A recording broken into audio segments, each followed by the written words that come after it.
Hello दोस्तों, मैं हूं रणधीर सिंह और स्वागत है मेरे चैनल रणधीर सिंह ओपिनियन में। महाराष्ट्र, झारखंड और उत्तर प्रदेश में उपचुनाव हो रहे हैं, लेकिन सबसे ज्यादा चर्चा का विषय बना हुआ है महाराष्ट्र। उससे भी चर्चा का विषय बना हुआ है कि जो महाअघाड़ी और महायुति में जो संघर्ष है उसमें कौन जीतने वाला है। लेकिन इस महाअघाड़ी के गठबंधन में दो चीजें बड़ा देखने वाली बात है आप लोगों के लिए। पहला कि उद्धव ठाकरे आजकल सुर्खियों में है, बने हुए हैं, महाअघाड़ी में सबसे ज्यादा वही सुर्खियों में है।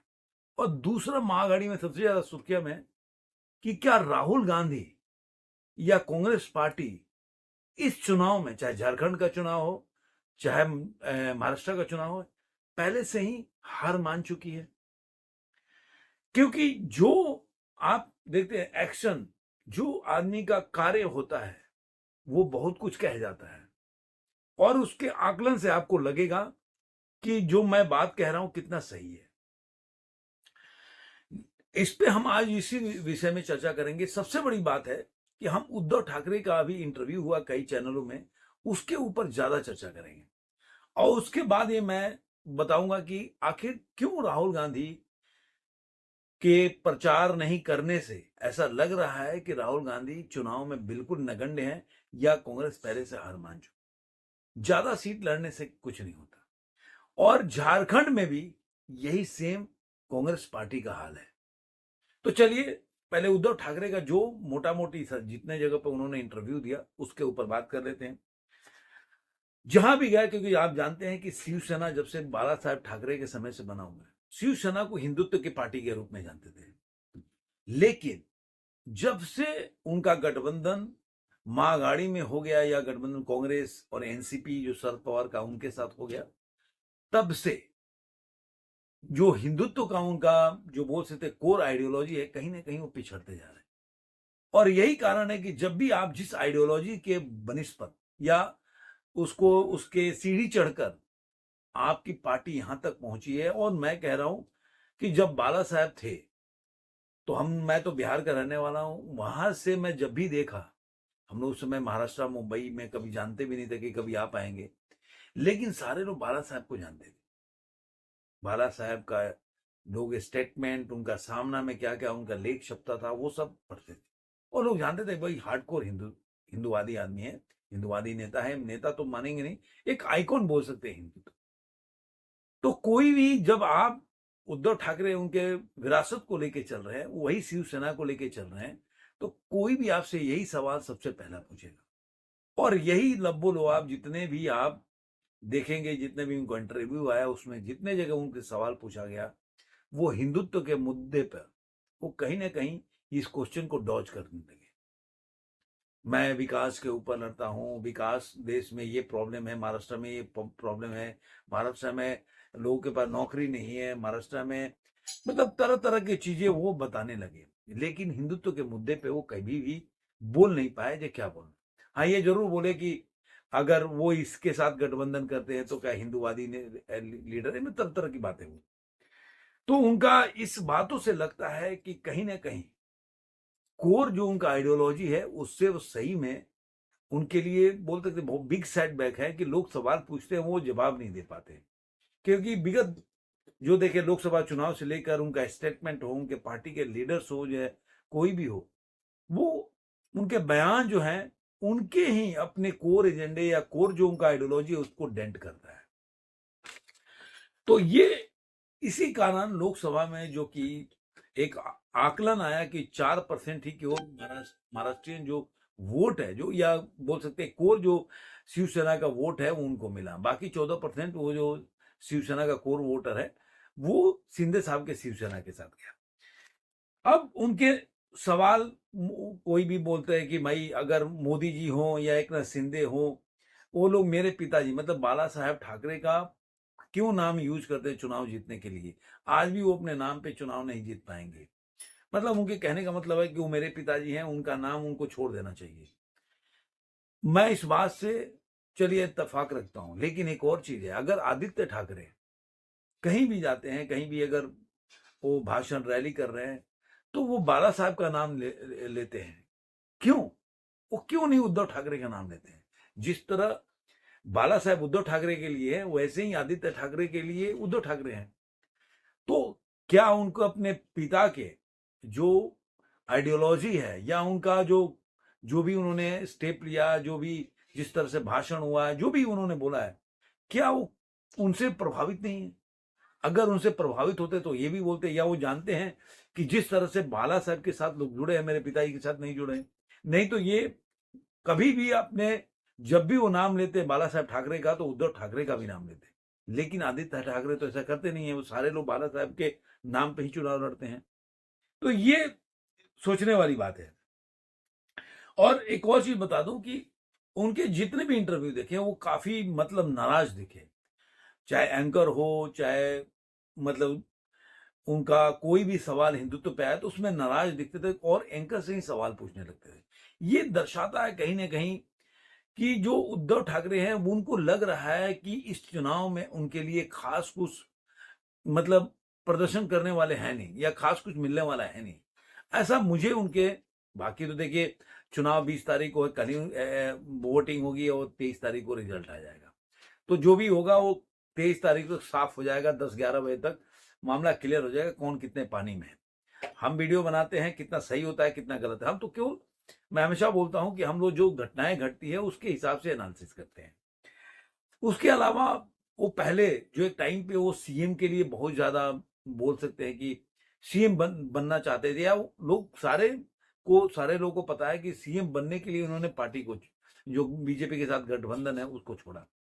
लेकिन अब उसमें चेंजेज आया है कि उन्होंने सीएम के मुद्दे पर थोड़ा सा बैकफुट पे नजर आया। उन्होंने बोला कि वो हम लोग चुनाव जीतने के बाद तय करेंगे, और किसी के भी पार्टी का नेता जो होता है वो सीएम हो सकता है। उन्होंने यहां तक बोला कि अगर सीएम, मान लीजिए हर पार्टी के लोग बोल रहे हैं कि मेरे पार्टी के लोग बोल रहे शिवसेना का सीएम होना चाहिए, तो हर पार्टी का अपना अधिकार है, वो अपने पार्टी के लीडर को चाहता है कि सीएम के रूप में देखे। उन्होंने एक और चीज बोला कि मतलब इसको बोल सकते हैं कि मैं बीजेपी को छोड़ के नहीं गया, बीजेपी मुझे छोड़ के गई, उन्होंने पीठ में खंजर होगा, जो पहले से बोलते आ रहे हैं। ये सब चीजें उन्होंने बोला कि हमें धोखा दिया बाला साहब, और हमने मिल के बीजेपी को हाथ में पकड़ के बड़े भाई की तरह आगे बढ़ाया और बीजेपी छोड़ के चले गए। तो वो हमें छोड़ के नहीं गया है। हाँ, उन्होंने बोला कि इनडायरेक्टली उन्होंने ये भी बोला कि देखिए हमने छोड़ के नहीं गए, तो सवाल ये था कि क्या आप बीजेपी के साथ चुनाव के बाद जा सकते, तो उन्होंने बोला हम तो छोड़ के नहीं गए, वो लोग छोड़ के गए, और तो हमारा जाने का सवाल ही पैदा नहीं होता। तो मतलब एक बोल सकते हैं कि एक तरह से विंडो खोला है कि अगर वो आना चाहे तो हम आ सकते हैं। तो राजनीति जो है संभावनाओं का खेल है। वो कितना भी अब आप देखिए एक दूसरे का विरोध होगा, लेकिन रिजल्ट के बाद क्या होगा वो आगे देखने वाली बात होगी। इस पे उसके बाद अरविंद सावंत के बारे में पूछा गया कि भाई उन्होंने किस तरह से महिला का अपमान किया, आप लोग महिला बोलते, महिला सशक्तिकरण के नाम पे वोट मांगते हैं। तो उन्होंने उस बात का कोई जवाब नहीं दिया। 4-5 और लीडर का नाम जुड़ा दिया कि भाई इन लोगों ने तो महिलाओं के बारे में क्या क्या बोला, बीजेपी और जो महायुति है उसके बारे में क्या कर रही। लेकिन मेरे को एक छोटा सा चीज लगा, उद्धव ठाकरे बहुत बड़े स्ट्रक्चर के लीडर हैं, और मैं तो उनकी राजनीति को काफी टाइम से जानता हूं। जब वो बाला साहब का टाइम था और सही में वो बड़े भाई थे शिवसेना, मैंने कभी भी उद्धव ठाकरे को इस तरह का मतलब अब शब्द बोलते हुए किसी को नहीं देखा। लेकिन उनके आज के टाइम में देखा जाए तो वो हर किसी के बारे में इतना अपशब्द हो जाते हैं, इतना मतलब बोल सकते हैं कि उनके अपने कंट्रोल नहीं होता अपने भाषा पे। वो चीज हताशा दिखती है मेरे को। मेरा ऐसा मानना है कि आप जाकर देखिए, जब सही में शिवसेना पावर में थी, मनोहर जोशी जो शिवसेना के मुख्यमंत्री थे, उस समय मेन जो पावर सेंटर थे वो बाला साहब ठाकरे थे और उद्धव ठाकरे। उस समय कोई भी ऐसा आपको वाक्य, सेंटेंस, कहीं पब्लिक गैदरिंग में उद्धव ठाकरे का ना कोई इस तरह का बयान नहीं होगा, कोई इस तरह का कंट्रोवर्सी नहीं जुड़ा होगा, और ना किसी के बारे में गलत बोलते। अब उनका ये कैसे चेंजेज आया ये वो जानते हैं, मैं नहीं बता सकता इस पे। लेकिन उनकी जो कोई भाषा है, मुझे लगा कि इतने बड़े का लीडर को इस तरह का भाषा यूज नहीं करना चाहिए। ठीक है, दूसरे को करते हैं, लेकिन आप उस विरासत को लेके चल रहे हो बाला साहेब ठाकरे को, एक किसी के बारे में कोई एकदम विरोध करना और इस तरह का भाषा प्रयोग करना मुझे थोड़ा सा अजीब लगा। अब मैं दूसरा आता हूं कि मैंने बोला कि क्यों राहुल गांधी जो चुनाव प्रचार से नदारद है। आपने देखा होगा अभी राहुल गांधी अभी चुनाव प्रचार बहुत कम रैली हुई, उसमें वही पोस्टर लेके जो जो बोलते हैं ना, स्टेट का जो यूनिवर्सिटी के लेवल का चुनाव होता है, राहुल गांधी उससे बाहर नहीं निकल पा रहे। अडानी का जितना विरोध किए, जितना अडानी का नाम उछाले, हरियाणा में क्या हश्र हुआ, या लोकसभा चुनाव में भी मैं बोलता हूं क्या हश्र हुआ। आप 54 सीट से 99 सीट लेके आए, तो इसका मतलब नहीं कि मैं हमेशा बोलता हूं कि 100 में 99 नहीं है, 543 में 99 है। तो आप उसको जीत मानते हो जब नरसिम्हा राव के टाइम में 143 या 45 सीट जीती थी, तो उसको हार कैसे मान सकते हो? जब आप 100 भी पूरा नहीं कर पाए और उसको आप जीत मान के आपके पूरी पार्टी के लोग उछल रहे हैं, तो नरसिम्हा राव ने तो हारने के बाद 147 सीट जीता था। तो वो कैसे आप मान सकते हो कि नरसिम्हा राव अपने टाइम में हार गए थे? ये क्वेश्चन है जो राहुल गांधी को इस पे सोचना चाहिए था। और मैं लगता है कि राहुल गांधी ऐसे लोगों से इर्द गिर्द घिरे हुए हैं जो उनको हमेशा से जबरदस्ती का पुश करते हैं और उनको नींद से जगाने का या जगने देने का प्रयास नहीं होने देते। ये एक बोलते हैं ना कि लल्लो चप्पू करना, और उसको कोई भी गलत काम करे, उसको गलत डिसीजन ले, फिर भी आप नहीं आप सही कर रहे हैं, तो उस तरह का मुझे लग रहा है कि नहीं करना चाहिए। अब दूसरा चीज है कि कांग्रेस ने कहीं प्रचार नहीं किया, इसीलिए देखिए अखिलेश यादव ने भी उनको एक सीट भी नहीं दिया। तो वहां पे उत्तर प्रदेश में जो उपचुनाव हो रहे हैं, वहां पे कांग्रेस के कार्यकर्ता बुरी तरह से नाराज है। दूसरा ये ऐसा हुआ कि आप देखेंगे कि हेमंत सोरेन ने भी बोला कि मैंने कांग्रेस को इतना सीट देकर गलती किया। मतलब वो मानते हैं कि कांग्रेस के लोग कोई भी चुनाव लड़ने में, कोई भी उनको ऐसा नहीं लग रहा कि वो प्रयास कर रहे हैं जीतने के लिए, रैली कर रहे हैं। सारे नेता, बड़े बड़े नेता नदारद हैं। कुछ लोग तो केवल वायनाड में लगे पड़े हैं कि वायनाड कैसे भी जीतना है।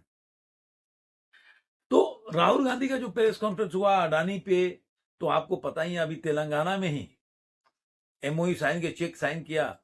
तो इस तरह का जो मुझे लग रहा है कि माँ गाड़ी के लोग ही नाराज हैं कि अभी तेलंगाना में आपके सीएम के साथ उनका एमओयू साइन हुआ, अभी आप अडानी को बोल रहे हो कि अडानी करप्ट है, इनको उनका विरोध कर रहे हो। तो ये जो आज के साइन में आप वही पुराना लेके चलोगे, तो मुझे लगता है कि किस तरह से आपकी सोच है, आप बड़ा नहीं हो पा रहे हो, कि आप समझ नहीं पा रहे हो कि अडानी का मुद्दा देश के लिए जिताने का मुद्दा नहीं है।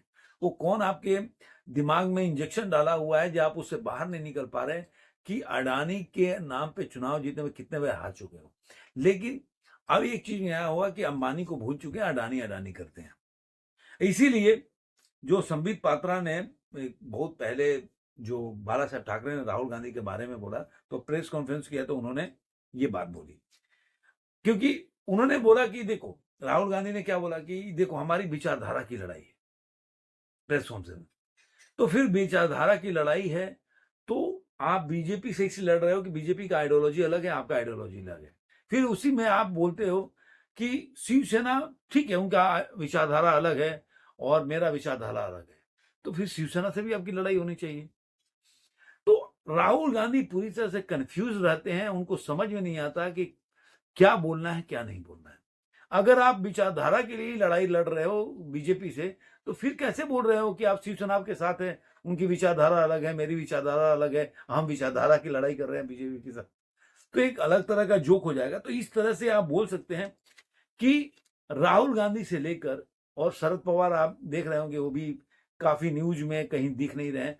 तो मुझे ऐसा लग रहा है कि झारखंड से लेकर महाराष्ट्र में खासकर कांग्रेस तो नहीं दिख रही है, उद्धव ठाकरे प्रयास कर रहे हैं, लेकिन मुझे लग रहा है कि ये जो चुनाव है, ये आप बोल सकते हैं कि कई नेता के लिए, मतलब मुझे लग रहा है कि अगर मां गाड़ी जीत जाती है तब तो ठीक है, लेकिन अगर हार जाती है तो कई ऐसे पार्टी है उनका पॉलिटिकल जो कैरियर है वो खत्म हो जाएगा। उसमें शिवसेना यूबीटी भी है।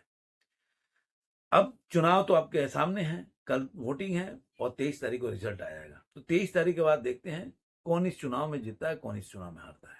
आपको ये वीडियो कैसा लगा जरूर कमेंट बॉक्स में बताइएगा, और अभी तक मेरे चैनल को सब्सक्राइब नहीं किया तो सब्सक्राइब जरूर करें। दोस्तों के साथ, सगे संबंधियों को वीडियो को लाइक करें, शेयर करें। और कमेंट करते रहें।